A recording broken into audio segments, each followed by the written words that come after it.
So, our first talk is going to be presented by two speakers, Michael Sperber and Nicole Rauch. Michael is the CEO of Active Group. He's been developing software and teaching programming for over 30 years. And Nicole is an independent software developer focusing on domain-driven design and event streaming, and she's been organizing software craftsmanship conferences. So please give them a big round of applause for this talk.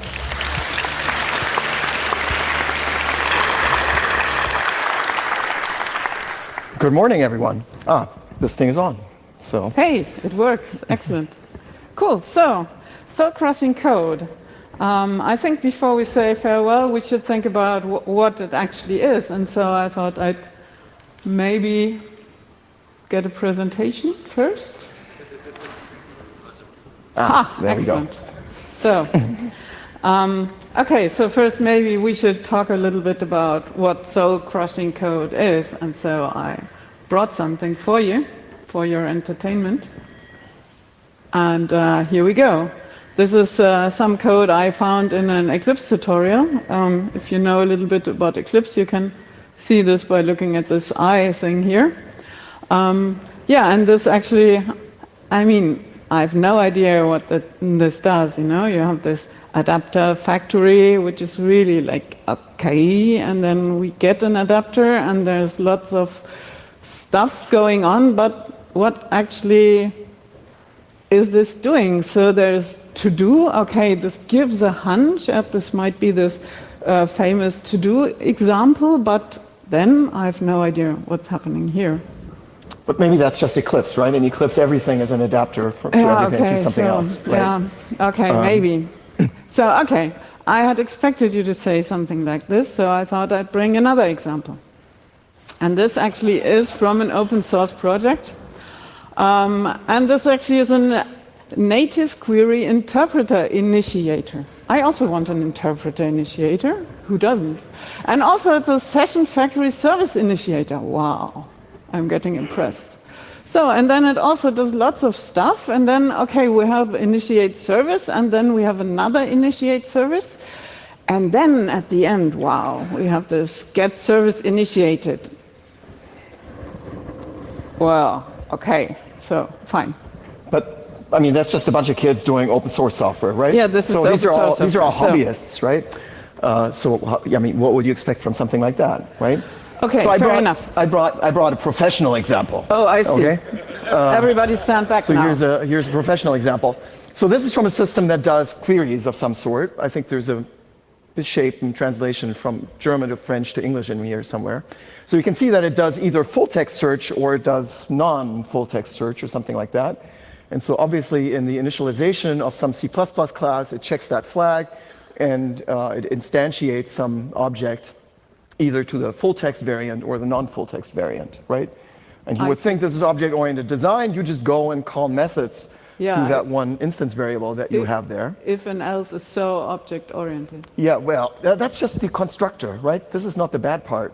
The bad part is that every single method that actually does something like this one looks like this, right? It checks that flag again, and it either calls Volltextrecherche, which is, I guess, also has something to do with full text search. You can see that there's lines commented out, and nobody remembered to leave a comment as to why it's commented out. And you can see that this code is really fragile, right? If you want to maintain that kind of code, every method looks like this. You always need to remember to check that flag before you do anything to be sure that, oh, I'm here or I'm there, okay? Yeah, so I mean, okay, so the fact that somebody uses an object-oriented programming language does not necessarily imply they actually understand what object orientation is all about, right? So maybe they are just crappy programmers, okay? So they happen to use this and then they messed it up on the way, you know?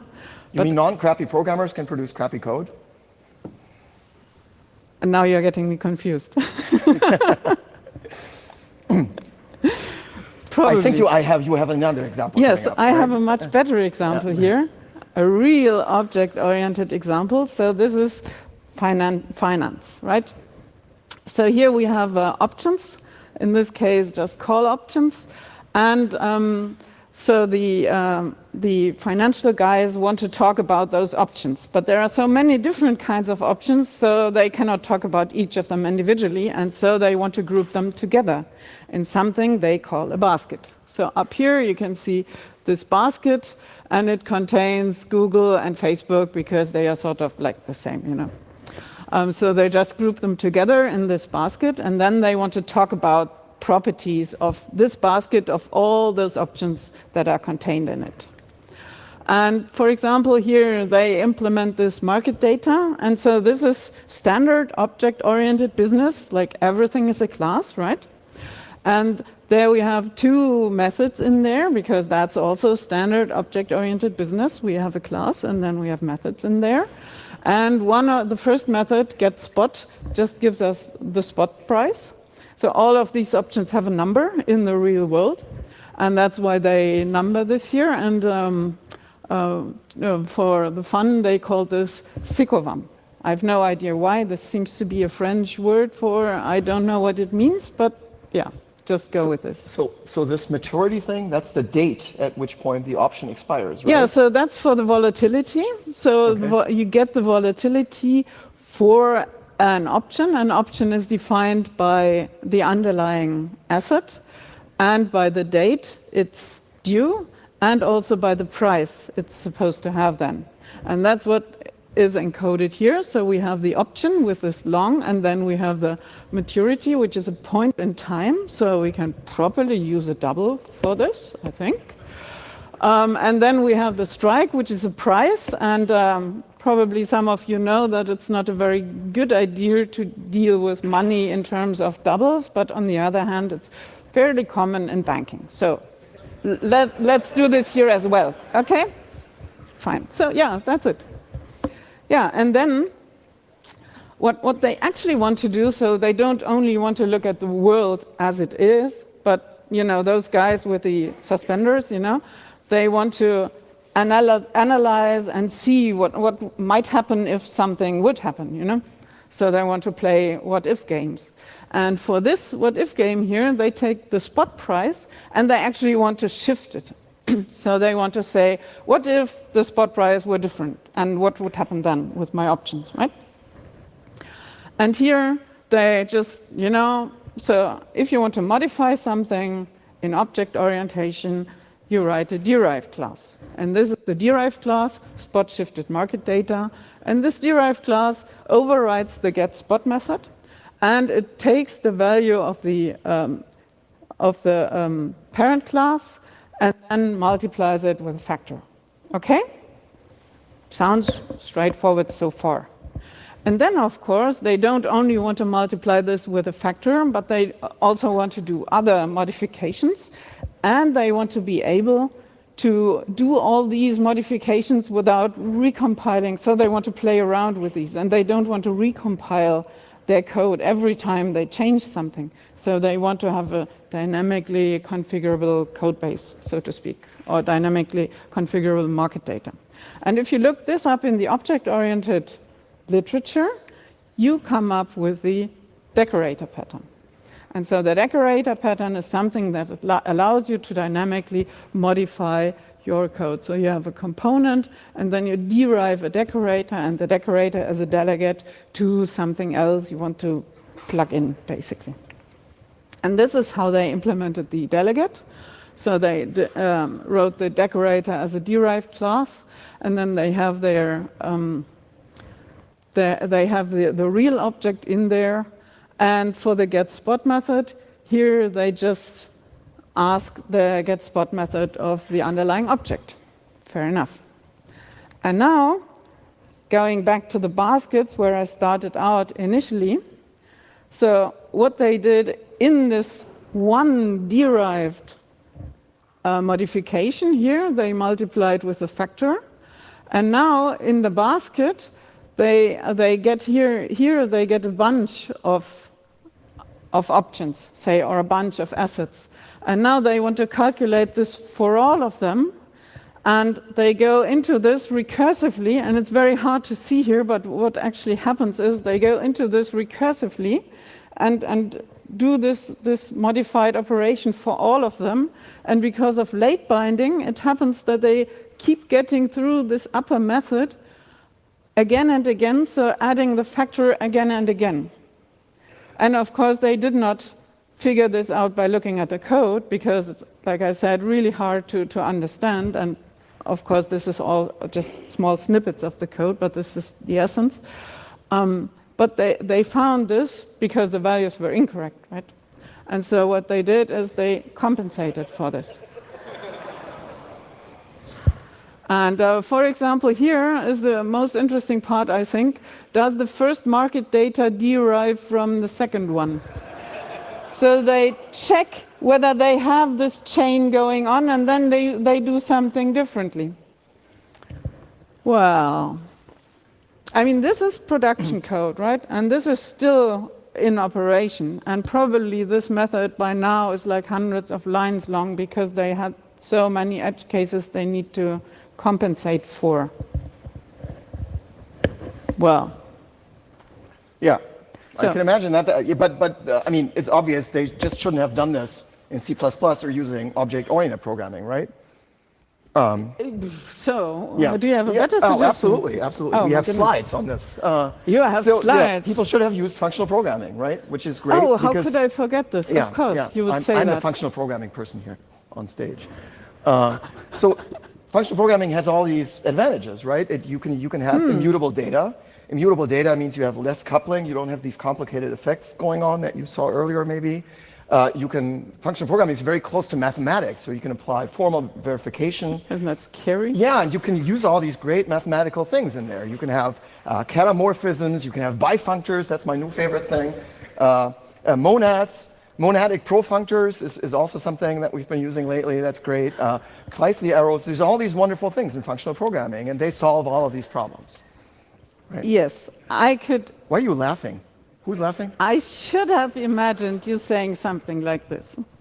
So, but have you ever considered that you're tackling the problem from the wrong angle? I mean, you and your horde of IT tech nerds, you're sitting in your cave, hacking away, having your hood over your head, and just sitting there and hacking and hacking. So that problem solved. Okay. Anyway, yeah. And I mean, really, just throwing tech at the problem is not a solution. It's actually part of the problem. Nicole, we're producing software. We're producing tech, right? Have you gone through this thing here? There's tech outside everywhere. How do you make that? Probably not by sitting in the corner and just writing hacking away. Okay. So have you considered that there's more to it? That it's not only just tech, that you need to talk to each other? Mm-hmm. Yesterday I saw this robot walking around in a circle, and it said, "I need new code, please talk to me," right? This is something like this. Okay. So we need to talk to each other. It's not only tech. Tech is nice and everything, you know. So do you have like a pattern manual for that? A pattern manual? Yes, Yeah. of course. Yeah. There are talking patterns, actually, for people like you. Okay. So go ahead. So educate me. Okay, so I mean, there were many approaches over the years, right? Some approaches were, for example, looking at agile software development, you know? And it says individuals and interactions over processes and tools. Tools. Tech. Right? Okay. So let's talk together and let's figure out things. Okay. Well, but it does say working software also, right? One of four, you know, says working software, because of course we also want working software, right? Yeah. Well, I mean, just talking and no coding is also not the answer. So yeah. Anyway, so last year we were at this conference, right? And you were probably talking to somebody, but I actually attended the keynote. And it was by somebody who talked about what worked and what were the ongoing problems in software engineering. And this was an agile company, right? They do everything in an agile manner, so supposedly they communicate all the time. But still, when they look at where they spend all of their time and all of their work and effort, they say that they still spend 53% on maintenance and complexity and not on new features or I have no idea what that professionalization thing is actually, but it takes up 18%. Looks nice. So let's get back to the technical problem, shall we? Okay? Yeah, so I mean, we already saw this, right, in Yeah. the market data example. Yeah. I think much of this maintenance and complexity problems is caused that we're in a world consisting of objects, and so everybody jumps on this object-oriented bandwagon, right? Okay. And what they actually end up with is something like this. Okay. And this is sort of like Yeah. not helpful. So maybe, but I would like to explain this maybe in a different way. So modern object-oriented programming, well, you can all laugh at that slide before, but we really need to understand the problem, right? The technical problem is this, right?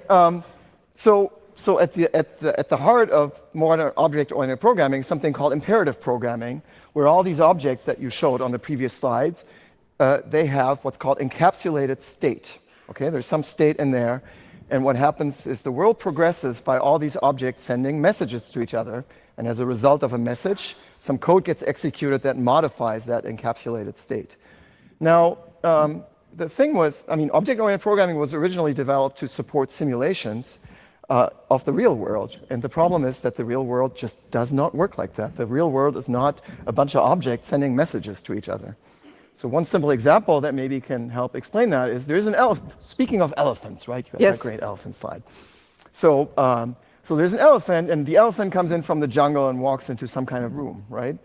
And the object-oriented model for this is, well, all the entities get models, get objects. So the elephant has an object, the jungle has an object, and the room that the elephant enters has an object that represents them.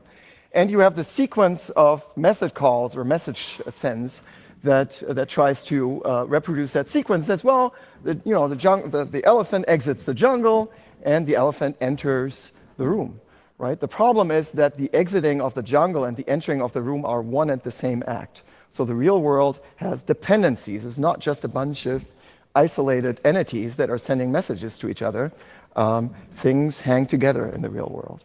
So I think a more useful model for thinking about programs and how programs should model the real world should really go through the way that we perceive things. So if you watch a soccer game these days, there's lots of objects that you see, right? So you see 22 players maybe, you see a ball, you see the referees, and you see lots of people in the audience, and they all move.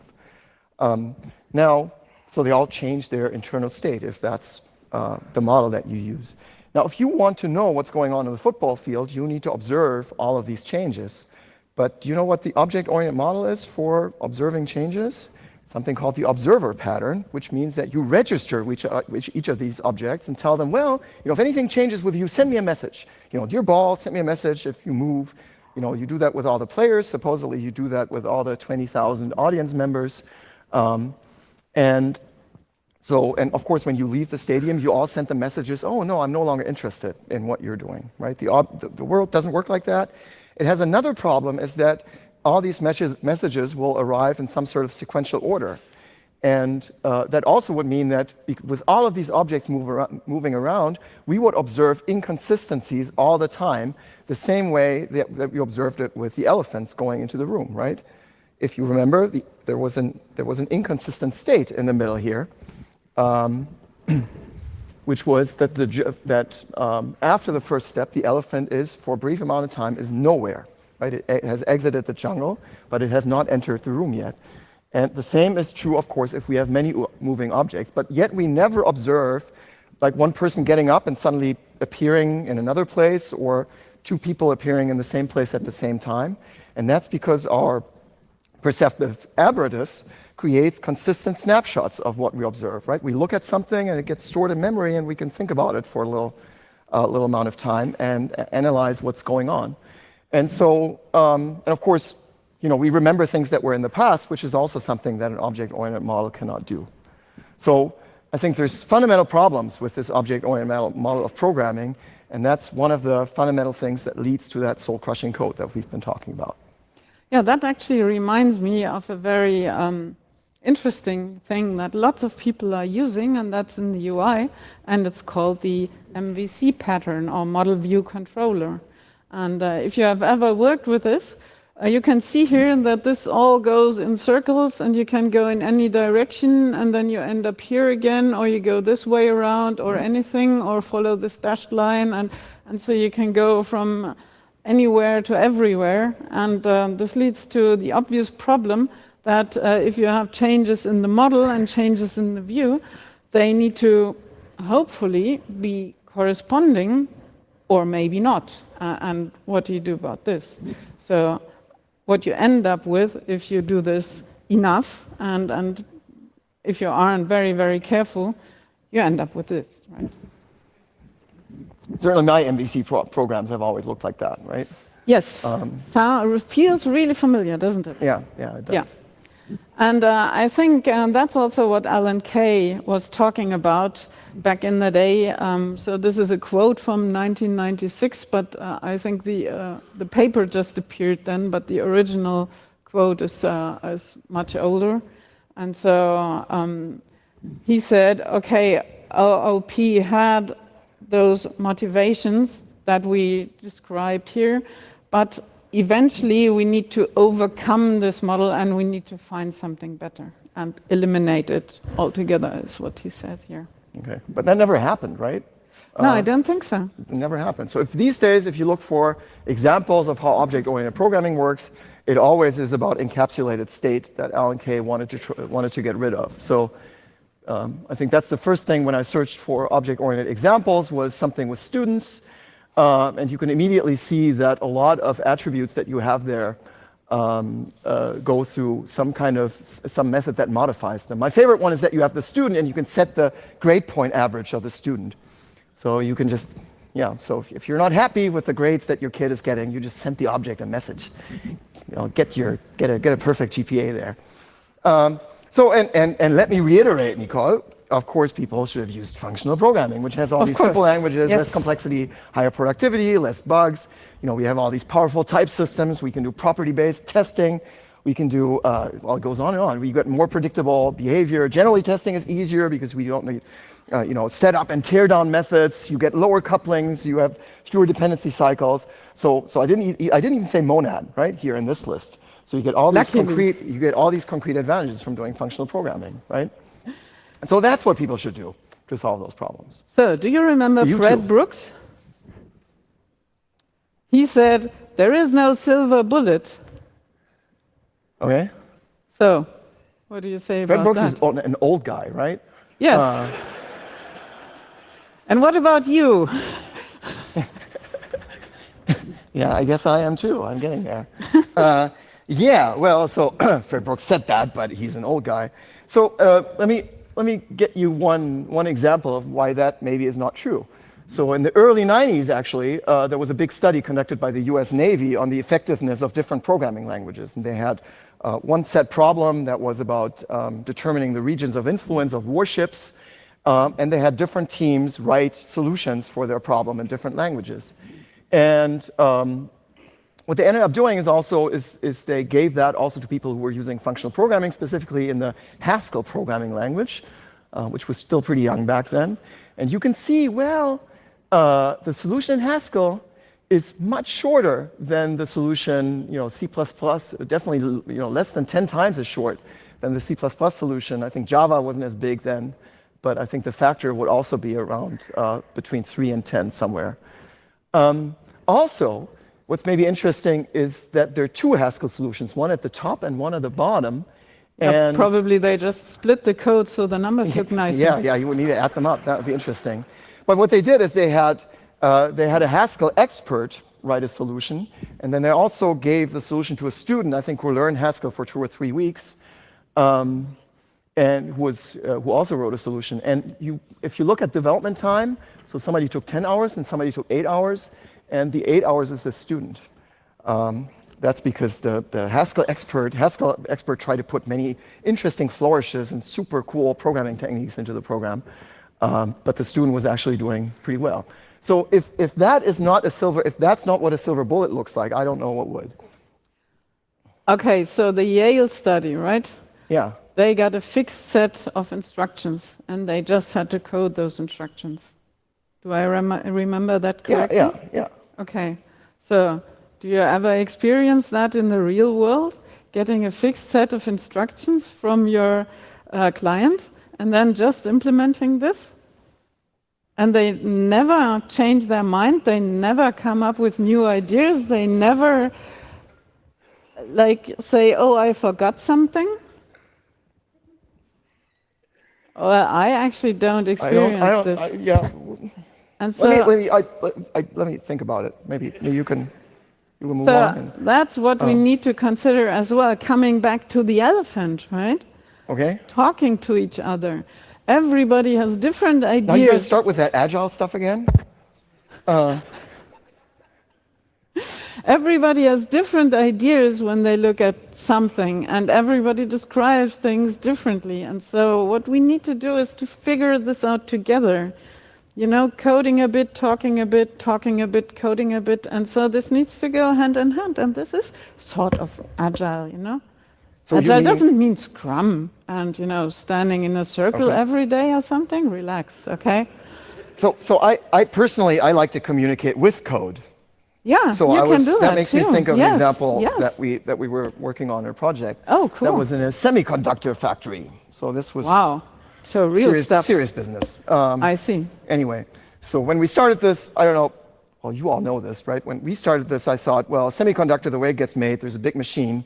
You put in a piece of silicone, and you go like this, and chunk, and out comes a microprocessor.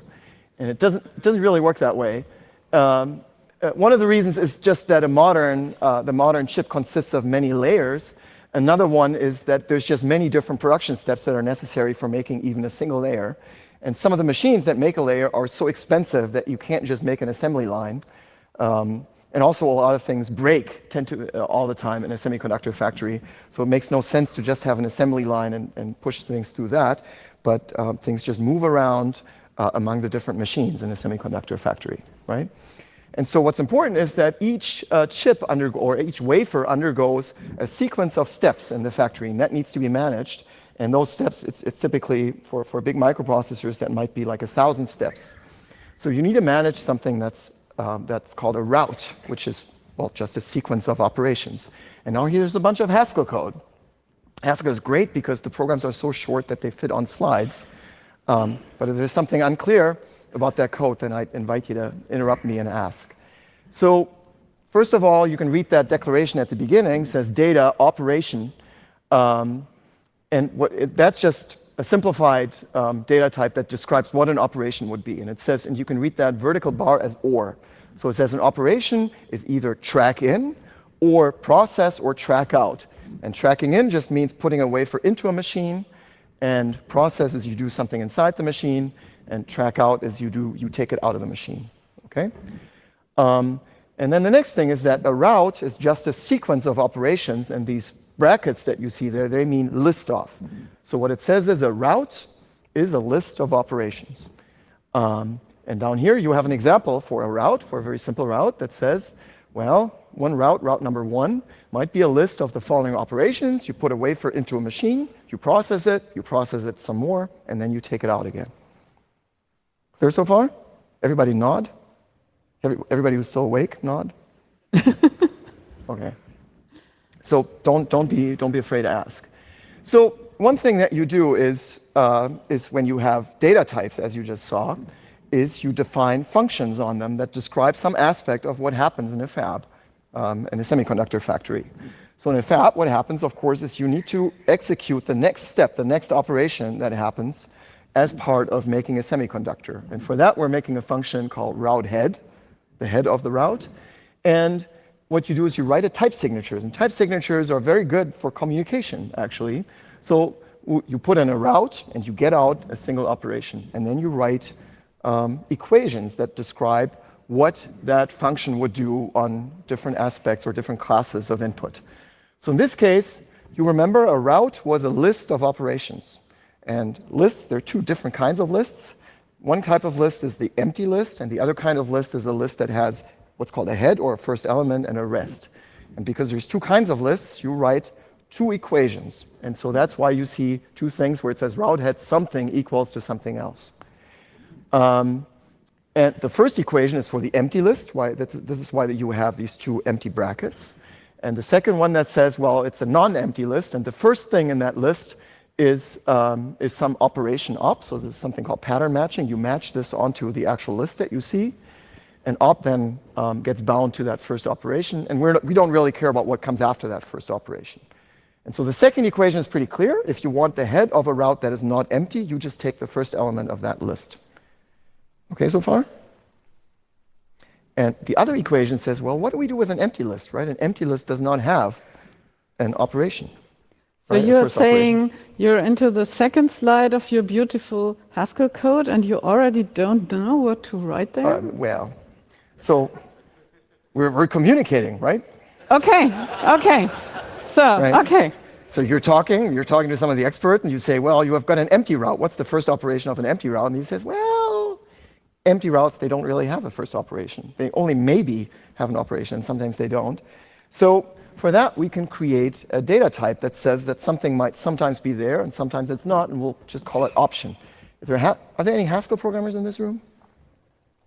Oh, okay. So this is built in, of course, as the maybe type. But I'm just making a separate type called the option type. And that says, well, the A says it can be anything, right? Anything in option A means it can either be there or not. And for that, it has two constructors, or two different classes of maybe objects. And one are called the sum objects, and the other one are called the none objects. Maybe we'll start with none. So anything can be a none. It just says that anything is not there, right? So anything can be of type option of A, and it means that something is not there, and that is the type of that particular constructor. The other constructor says, well, that thing actually is there, and so the constructor has to accept something of type A, and then give us something of type option of A. Okay?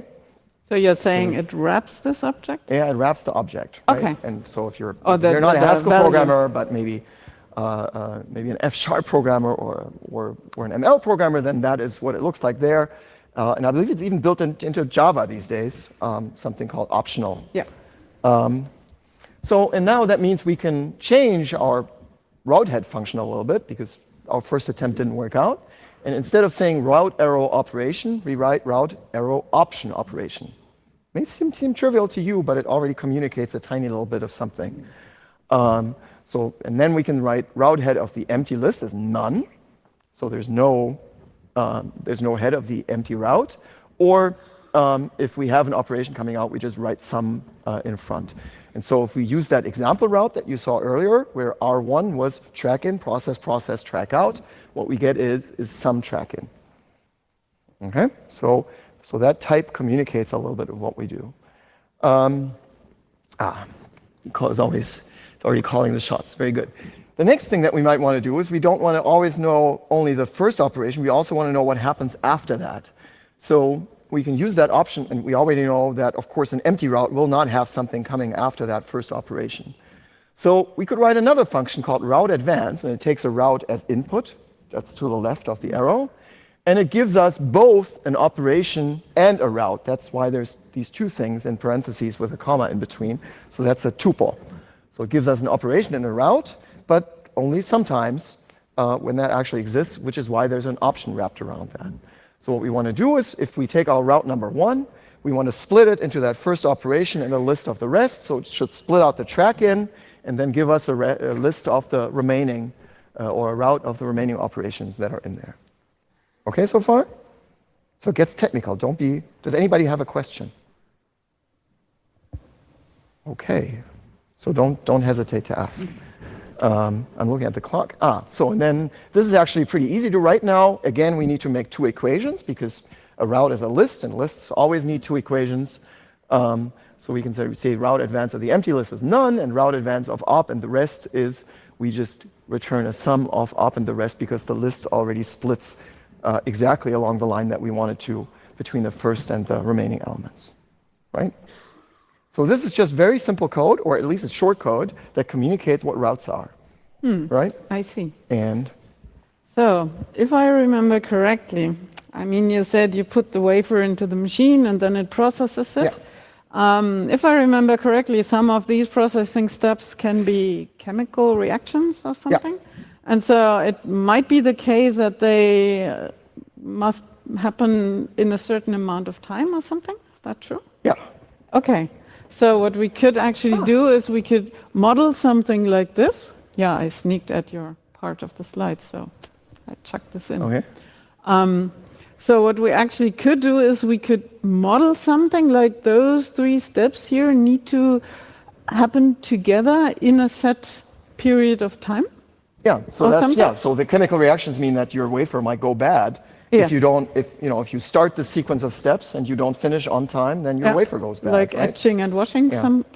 for example. Yeah. If you etch too much, then Yeah. okay. That's always a problem in existing systems. to Oh, is model it? that, Okay. Right. So cool. So maybe I can try and see how I can model this into your existing code. Okay.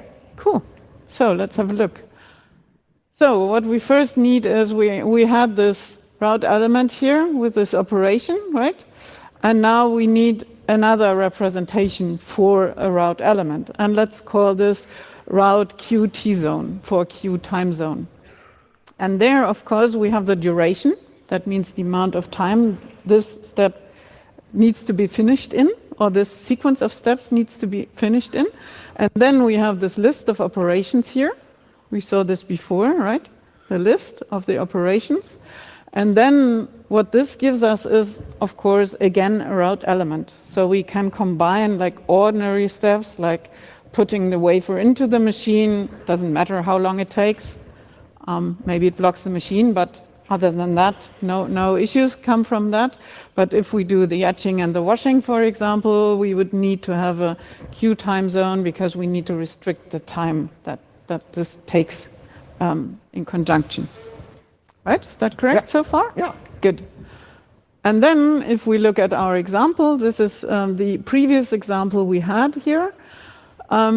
We could create another example. Where's my, there, R2. And here we have a route Q time zone, say it may only take 5, whatever, seconds, say. And then we have 2 processes here that need to be finished within 5 seconds. And then we do the track out again.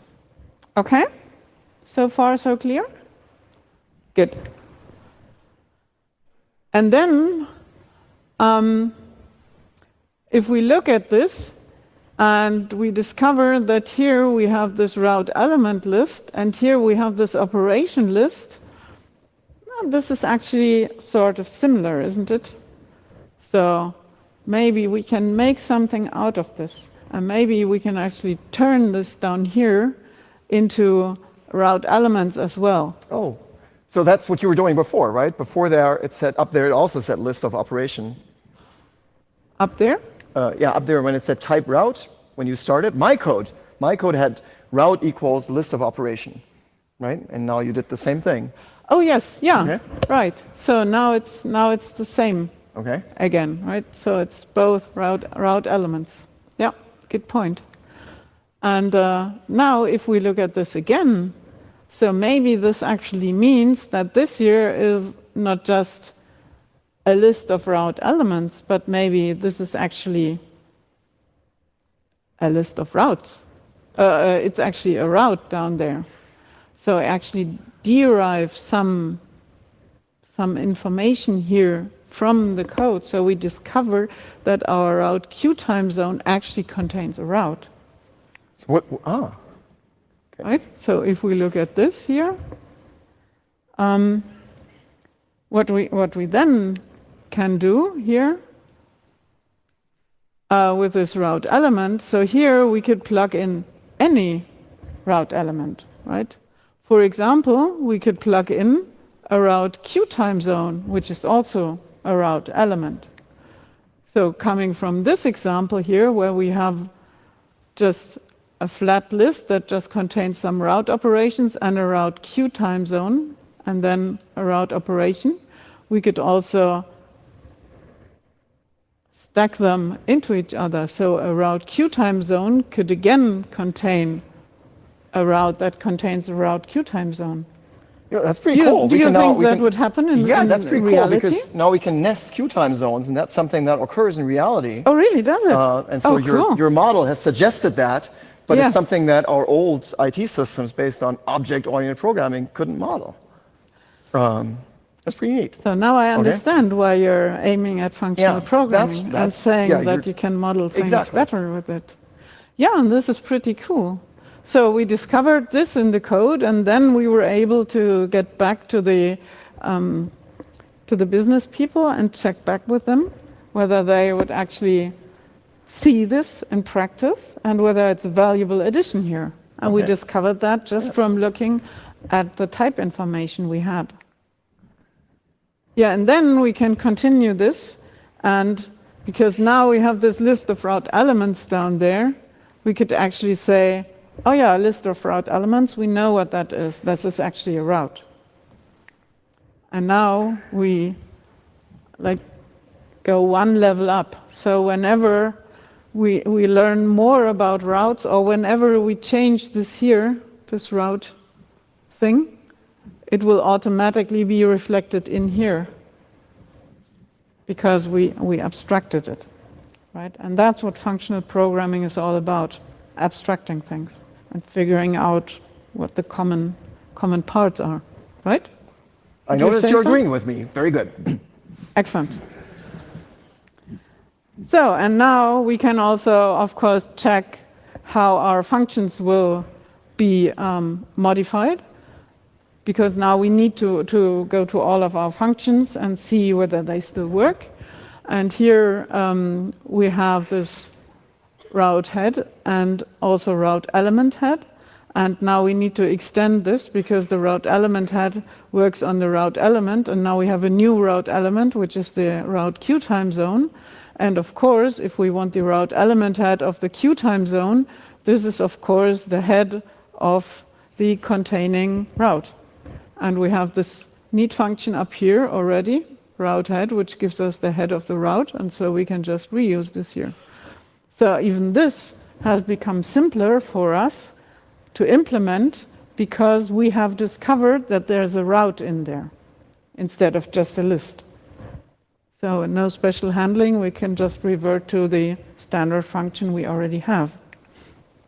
And if we look at the route advance, so if we want to proceed our route to the next operation and proceed to the next step, then of course we also need to add this here, the Q time zone.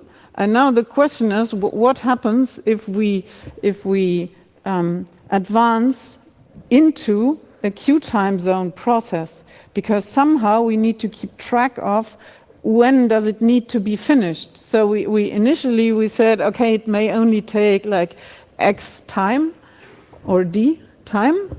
And now we need to keep track of whether this time is already taken up or not. And so in this case, what we actually do is we need to add another route element, and that's a route Q time limit, which defines when a started operation needs to be finished. So it has an actual time, which is the point in time, like no duration or something, just the finishing point in time. And then it's just the same as the route Q time zone. So this limits our process up to this endpoint of time. And now we can implement our route advance, because whenever we have a Q time zone, that's where we didn't know what to write before. So whenever we advance this route, then we know that we need to come up with a route Q time limit here. And whenever we have this Q time limit and we advance over that one, then we know that we just need to basically behave like before. We need to split this up and also keep our time limit, of course, and then just proceed into this limited while keeping the time limit. And here, if we start this out, then we need to determine the endpoint. So we take the current time, which we now need to pass in here at the top. So we take the current time, add the duration, and then we know when we need to be finished with this process. And then in here, yeah, we just work on every step while keeping the time limit. So your code suggested that there was a gap in your understanding of what needs to be represented, right? Yes, so I didn't know what to put to the what to implement for the route advance. Yeah. And now I know that, I can handle this. So watching this, I'm thinking that there's still a little, if I look at it with the eye of a domain person, I think there's still a little problem in there. Oh, is it? Which is, if you look at this, right, remember a route element is something that can occur anywhere in the middle, at the beginning, at the end of a route. So it's these three things. Obviously, we can have queue time zones anywhere, we can have operations anywhere. But the thing is, we can only enter a queue time zone when it's at the beginning, right? Oh, I see. Okay. So now, you mean here we could have a random list in a random order? Yeah, that's right. a good point, actually. So you can't. So this suggests that the queue time zone has been entered because there's a route queue time limit, but there's still an operation there in front of it. Okay, that doesn't make sense. Yeah, that makes no sense. So if we could go back from the domain knowledge to the code now a little bit, we could refine that type further, and we could pull out the queue time limit from that type down there, because these are all the things that occur in the middle of a route, and pull it up to a top level type, and introduce an intermediate type that distinguishes between what's in the middle and what's at the beginning.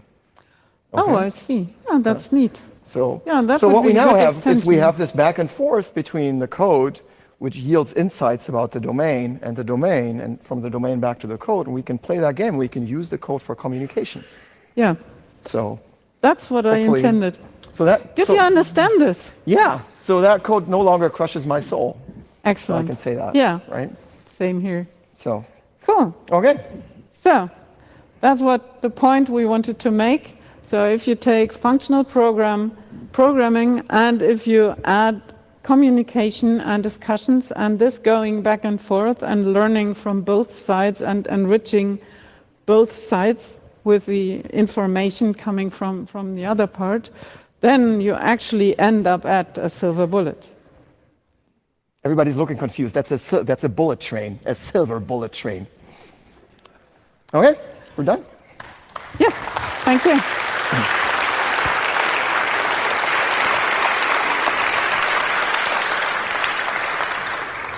Thank you for a very entertaining talk. We have some time for questions, Q&A, so if you have any questions, please line up next to the microphones. We have 4 microphones spread across the room, and we'll start from a question from the internet.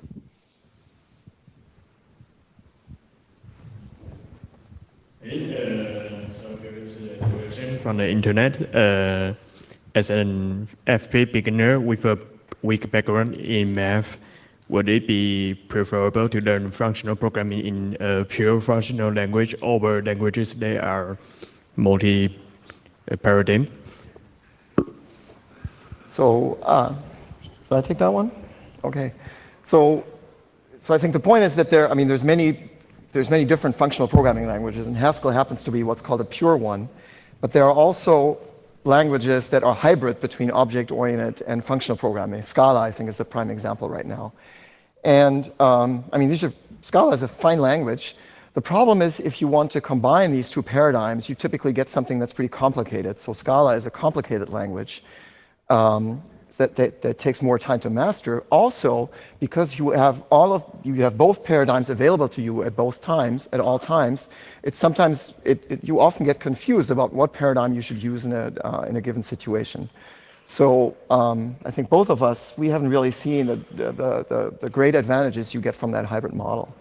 Right? Yeah. I think that's also, the the problem is if you're a learner in FP and you try to tackle this with something like Scala, you will inevitably fall back to what you know if you run into problems. Yeah. And so maybe just jump into the deep end and try to swim and see where you get at, and get help on the internet.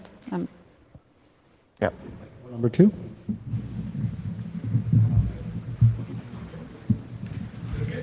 Yeah. It was a good presentation. Thank you. Every time I see some functional programming, it's refreshing and it's interesting. But the description of your presentation was talking about using functional programming in IoT. So there was nothing specific to IoT in this presentation. There was no interaction with the hardware, no interrupt handling, no nothing. How do you handle that, for example? Yeah, good point. I think we had a bunch of slides on that we ended up dropping because of time. So my argument would be that IoT is the software is the same software as any other software. What's special about IoT is the risk that emanates from IoT, obviously.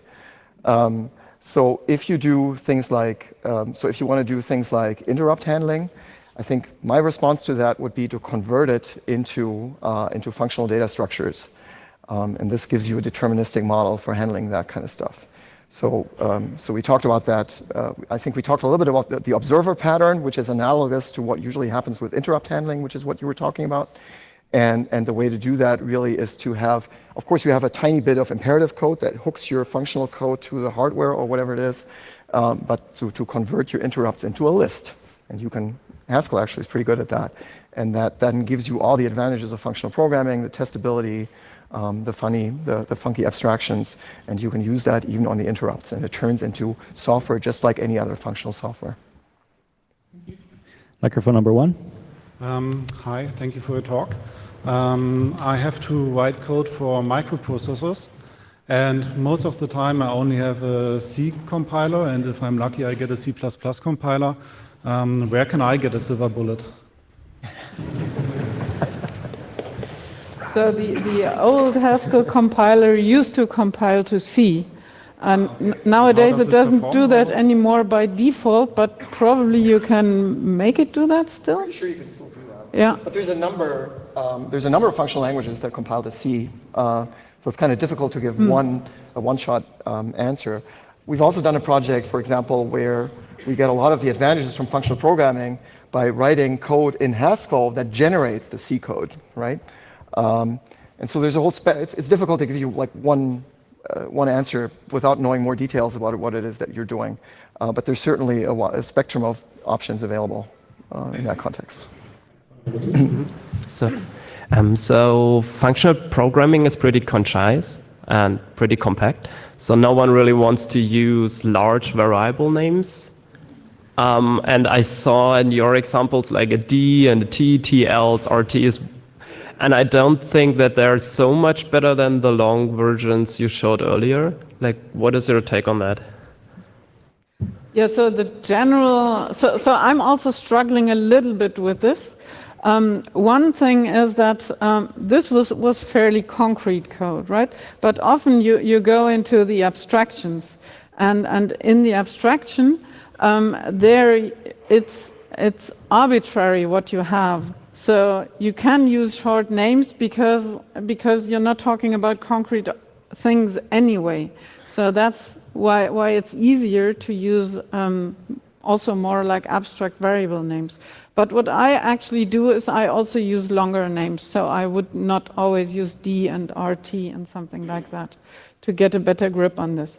But one important thing you must not forget is that this, you have a function, right? And it's 2 lines, 3 lines. And so if you start out and you understand D and RT, for example, from the signature, and reading 3 lines of code with a D and a RT in it, it's not that bad, right? And in object-oriented or Java or whatever, you sometimes have hundreds of lines, and then you have a D and a RT, and you read this for half an hour, and then, of course, you forget what it means. And so, you know, it's a bit of a balance. So I would use longer names as well, probably, but sometimes also shorter because, yeah, just the code is so short. Okay. Yeah, if I can add one detail, is I find myself using longer names in dynamically typed languages. Right, they're dynamically typed functional languages, and there you don't have the type that spells out what that thing is. Oh, right. And then you need to put it in the variable name. Okay. Microphone number 1. Yeah, in one of your slides, you made the claim that functional programming lends itself to proving. Yeah. How would you actually do this? Good question. So that's another talk, right? I mean, in practice, so there's various ways of doing that. So first of all, as you saw, right, a Haskell program is a bunch of equations. So you can use algebra as a mathematical technique to reason about functional programs. So first of all, going to the abstract aspect of that question, which is something, well, you can sort of do it with your Java program, but it is much harder to establish an algebraic way of talking about Java programs. There's also plenty of tooling available to prove aspects of your programs in functional languages, starting with a classic tool called ACL2. We've given talks on something called Idris, so there's a newer breed of functional languages where you can put more proofs into the types of your languages. So it tends to be just an order of magnitude easier to prove properties of functional programming because you can use algebra and equational reasoning as you would about Java programs. Does that answer your question a little bit? A bit, but I think Idris uses like dependent types, and isn't it possible to use it in imperative programming as well? Maybe, I don't know. So is that specific to functional programming, dependent types, or could it be used in? It is even the way that Idris talks about imperative programming is functional, right? Using monads, by the way. So there is that. And there's this whole spiel about reasoning about effects. But the thing is, side effects that you have in imperative programming, right? They don't make it impossible to reason about programs, but they make it much, much harder. And so in a functional program, in a proper functional program that doesn't crush your soul, you tend to have large parts that are purely functional and that allow equational reasoning. And you have smaller parts that maybe that might be a little bit more difficult, that are about the interaction with the imperative environment. Also, the thing that we did with the type system, you remember? First we had the list and we had the queue time limit in the middle, and that was an illegal state. And so we changed the type system to disallow this. And so actually already the compiler tells us, hey, this is forbidden code, right? And it's not syntactically wrong, but it's semantically wrong. And that's what is also like a weak kind of validation or verification, in my opinion. So we could talk about about this all day. Sorry. Another question from microphone number 2. I noticed that you didn't present any mechanism to hide your implementation or to make things private, things that you can do in C++. And I don't miss those mechanisms, but I would like to know your take on why. I think you don't miss them, so why do you don't miss them either? No, they exist in functional languages as well, right? And so the mechanisms that you're familiar with, private things, modules, functional languages tend to not use objects and classes for modularization. I think that's the primary difference. But functional languages tend to always have mechanisms for doing that. They just differ between languages, so it's difficult to talk about this in a talk. We could have told you how to do this in Haskell and write a module and hide things, but would have put more code on the slides. And the other aspect is that you don't really have to hide things because everything is pure. So if you call this function, I don't care, you can't destroy anything. Whereas in object-oriented programming, you have this change my object to a really bad something, and you don't want anybody else to call this because it will really break things. And in functional programming, chuck in some variables, get something out, do this as much as you want. I don't care. That last one is the take I love, and I endorse fully. Microphone number 3. You had some slides on the importance of communication. I have a hard time to see myself communicating with business people using Haskell code. How what would you do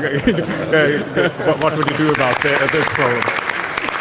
How would you do the communication with normal people?